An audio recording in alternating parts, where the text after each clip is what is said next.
Hey everybody, welcome to the Real Estate Talk with myself, Tom Scully, your digital real estate agent.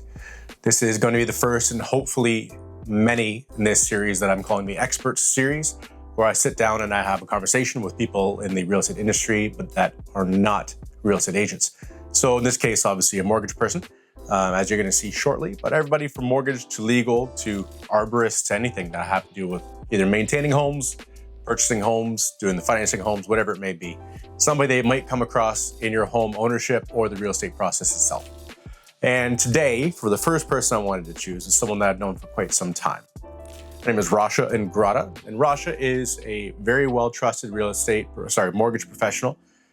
Let's get that straight right off the bat. She is a mortgage professional, level 2 mortgage agent with mortgage intelligence, and she's been doing this since 1999. Rasha has a fantastic business over on Dougal and a beautiful team behind her, just really great people, all peas in the pod, the same way Rasha likes to do business herself. So somebody that is looking to finance a home, maybe a second home, investment property, a multifamily residence, Rasha is your person. She's an excellent conversationalist.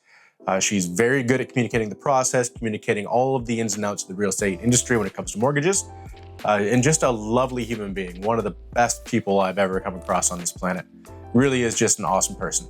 All of Rasha's information is going to be down below as well. So if you do want to reach out to her or her team, please follow the information down below. As well, if you have any questions about this or you want to share it, feel free, of course. This is YouTube, so like and subscribe is always something that's great for us as a currency. But if you do have questions, you can always obviously use the information below, or you can just put a comment on the video itself. One thing to note, I did shoot this with 2 mics, but I set them up as stereo. It's a mistake I'll never do again. But the audio isn't the best. It's not the worst, but I'll be shooting obviously in mono from time now. It just kind of does a little clipping back and forth, but hopefully it doesn't bother you too much. So again, I hope you enjoyed this. We're going to be doing hopefully lots more down the road of the Expert Series. And today, Rasha Ingratta with Mortgage Intelligence, just a fantastic person. Hope you enjoy. Thanks for watching.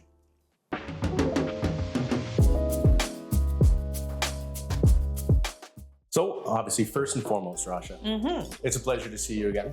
Pleasure to see you as always. Yeah, so as I just did the introduction, this is Rasha Ingratta of Mortgage Intelligence. And what people might not know is Rasha and I go way back as friends. From when I had my restaurant, she was my favorite client. Was I? Yeah, of course. Oh my You were God. the only person that had a bottle in the back on the back bar that had your name on it underneath, because you're the only person that ever ordered chocolate martinis. Oh my gosh, I remember that bottle. You have a special place at F&B. You did for sure. Thank you. But of course, having you here now, being a an exceptional mortgage broker that we have in the Windsor-Essex area, Southwestern Ontario, I wanted to ask you a few questions because I sell houses. I don't do mortgages, but I like to refer people to very good mortgage people, and you being one of them. Thank you. So again, thank you for having me here. We're in one of your offices right now. And so today I basically just wanted to go through a couple things that comes across my plate. So when I'm working with first-time buyers, the first thing I tell them is go get financially sorted, because I'm not going to start, we do sometimes do this, but I'd rather not take you through homes that you can't afford. It's much better for you to have a really good understanding of your financial situation so you don't get upset when you can't afford something. And you're looking at homes that fall into your range effectively. Correct. One of the worst things that happens is taking somebody through a home, they fall in love with it, they want to put an offer on it, we put a condition of financing because it's not fully sorted out, and you realize you can't afford the house. Correct, yes. It is devastating to buyers. So speaking of first-time buyers, after I tell them to see, someone like yourself, what's kind of the game plan on your side with them? Yeah, so the conversation usually goes like this. We get a phone call and they want to look at their options. They've never done this before.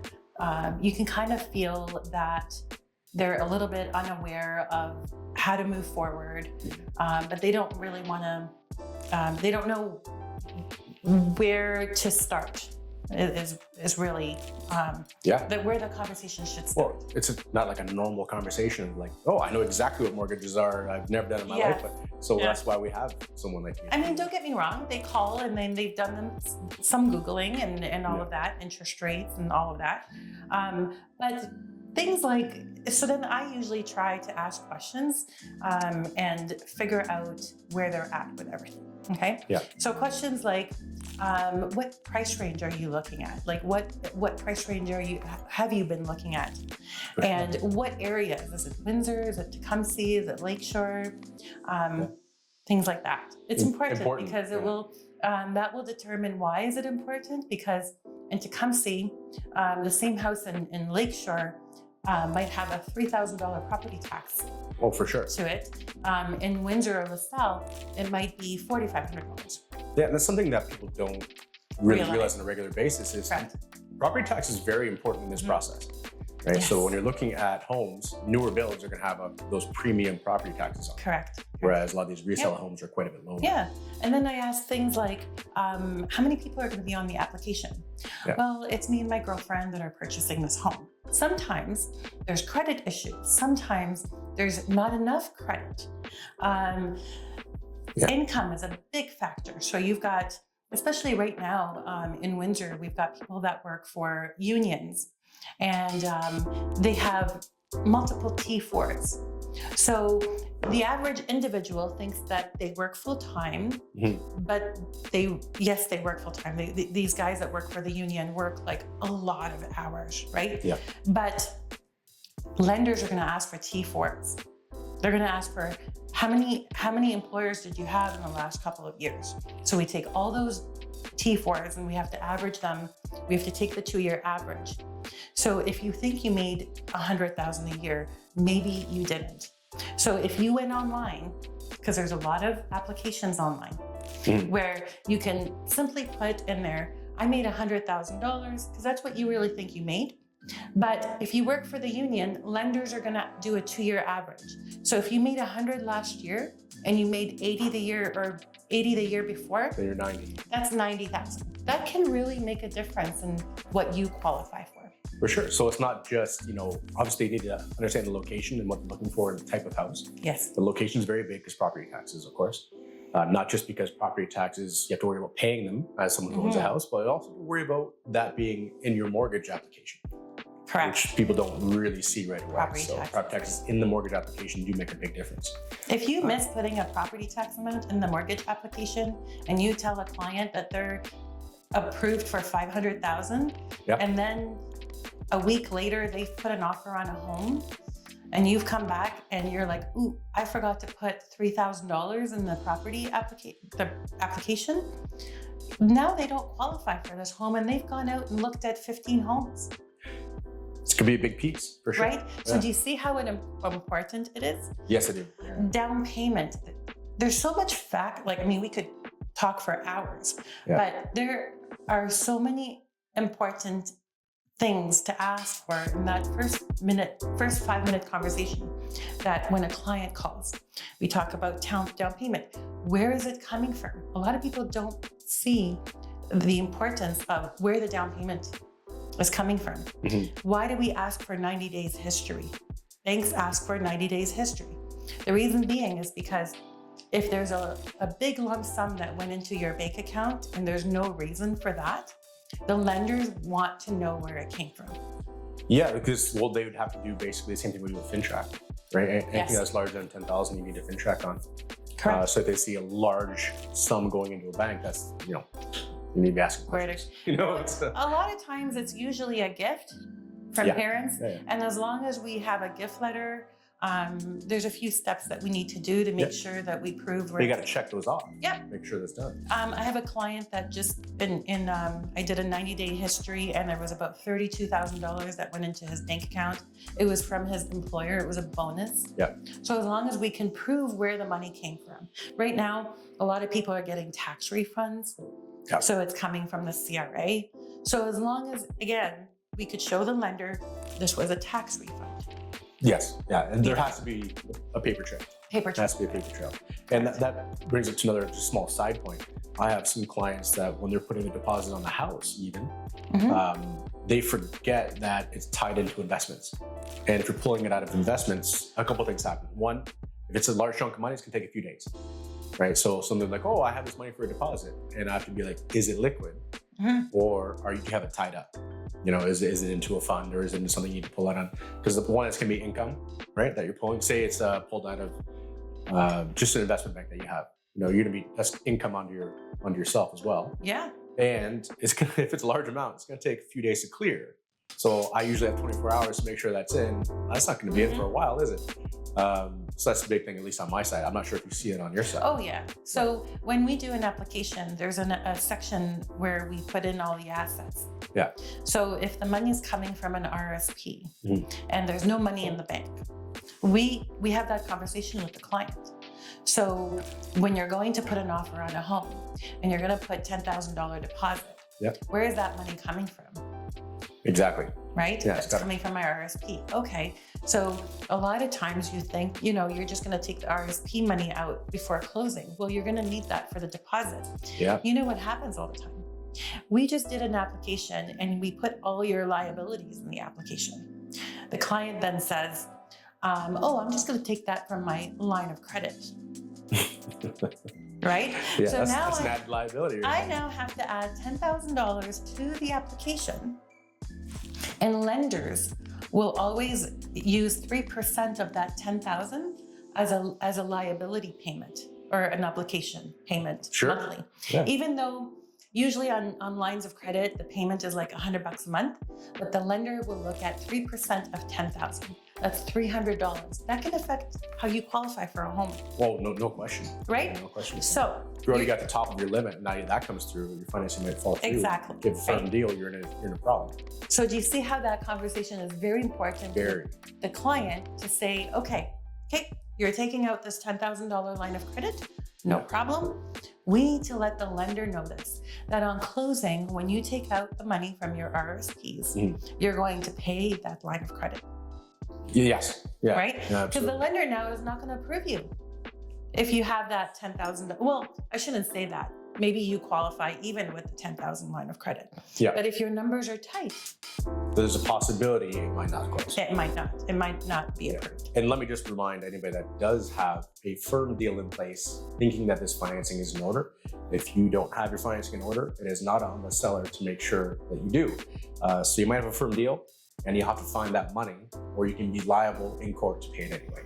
So please, have that in order. And this is why talking with someone like Rasha or is very important to make sure this information is very crystal clear. So sorry, go ahead, Rasha. So we got obviously the deposit. We're looking for a house. The property taxes are looking for their income, because not all income is created equal. What else are we looking for?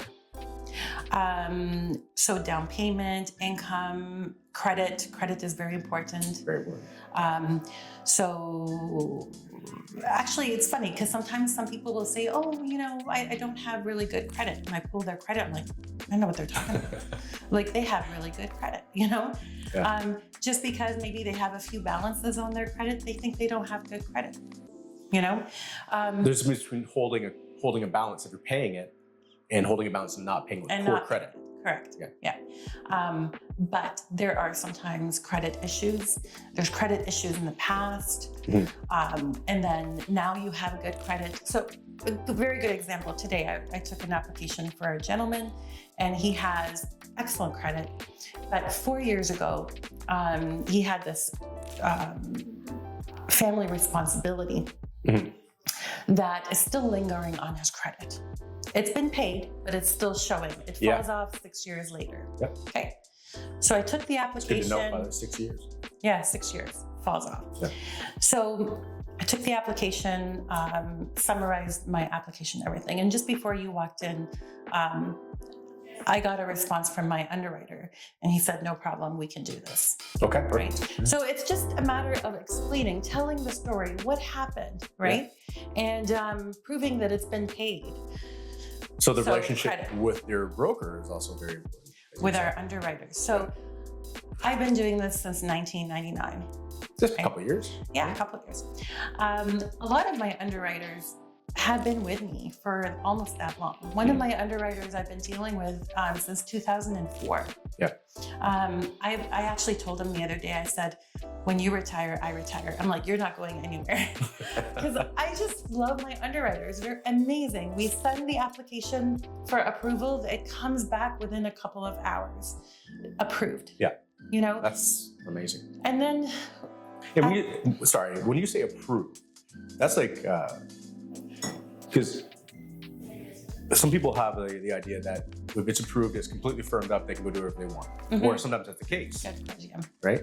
Or sometimes it is like a pre-approval, where, you know, the general outline is kind of like, yeah, if this is all correct, then sure, go right ahead. But that's not, you know, that's not firmed up essentially. Yes. Right. So we get the question asked almost every single day, maybe even 2-3 times a day, okay? Where a customer will call, or even a real estate agent will call. My client is approved, right? I'm like, yes, they're pre-approved.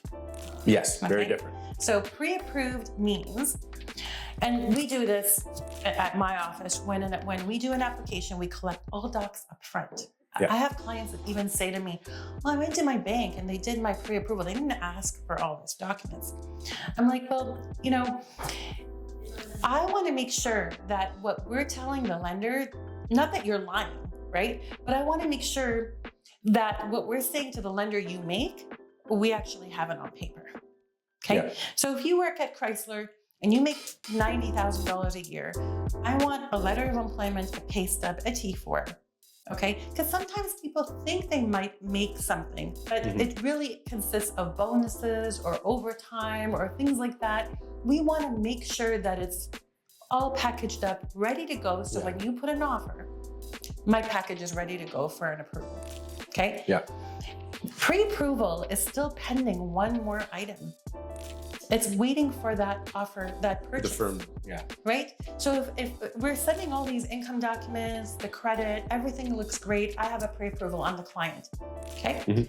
But if we have that offer to purchase and the client put an offer on that home and it's offered for $500,000 and the lender now appraises it at $480,000. Then they're net 20 off.